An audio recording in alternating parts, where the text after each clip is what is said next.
I work out of Bangalore, and I'm very happy to be here.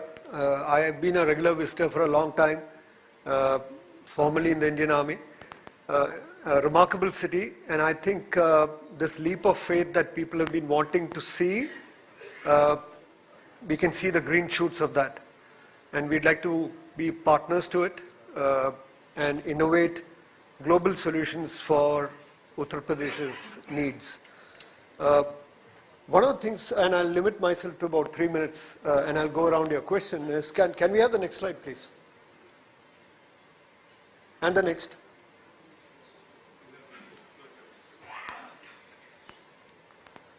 Right, so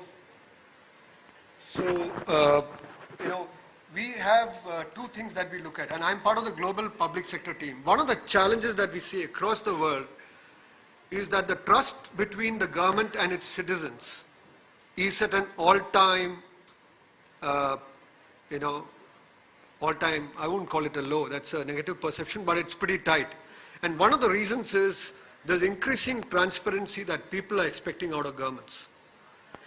And most recently in Songdo in South Korea and in Chengdu in China, we've been part of an exercise which has been on delivering services through various means.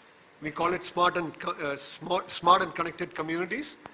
So you look at the government, it has certain care-abouts. There are some top-of-the-mind things that it's worried about. This morning, Javed Saab spoke about the agenda for development, which is the blueprint for Uttar Pradesh for the next 4 to 5 years. And sorry about that. And then you have the citizen care-abouts. If you really ask somebody who's in a village, and for those of us who've grown up in villages, the last thing you want to do is to go to a city and chase people to get your work done. So we are doing some work in Chengdu and in Songdo on these, where you have, let me get to that straight. So you see that kiosk at the bottom of the screen, bottom left?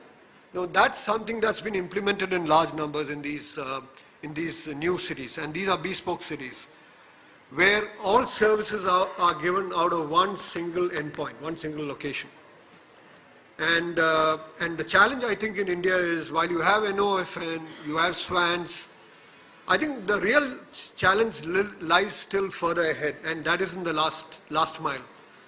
As a country, I think we have seen many instances earlier where everything being done, the last mile is actually where the challenge is. And that's where the citizen is going to call the government to account. No matter how much you invest in NOFN, no matter how much you invest in SWANs, unless you get your delivery of services at the endpoint right, we have a problem. Just leaving food for thought.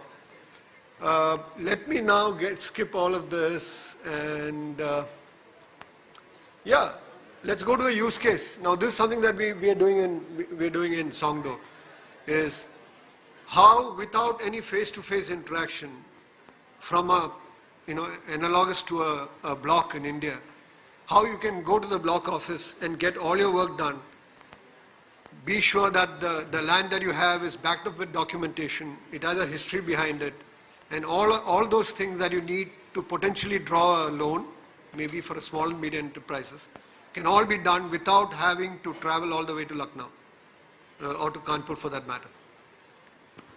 And the last, I'd like to just highlight something that we are developing out of Bangalore exclusively for India. Now, let me get that. Right. So this is something that's been built out of Cisco Bangalore. Cisco Bangalore is the second largest engineering center in the world for Cisco. It's our second global headquarters. This platform is being built out of Bangalore, and this is undergoing trials in Chindwara and in Raichur in Karnataka. And this is one simple box which meets all the requirements for education and for health. Simply installed, can take a wide variation in power, has potentially significant amount of power within it, and it can connect to a single line network and deliver all these services. And a lot of it is there on the slide. I won't like to go over them, but we'd like to leave a point behind, food for thought, that while you have global solutions coming from people who have innovated, I think at the end of the day, there is some bit of innovation that has to be done locally. And I think a state which potentially is going to be, I mean, we talk of it as the 5th largest country in the world, requires global technologies, local solutions. Thank you.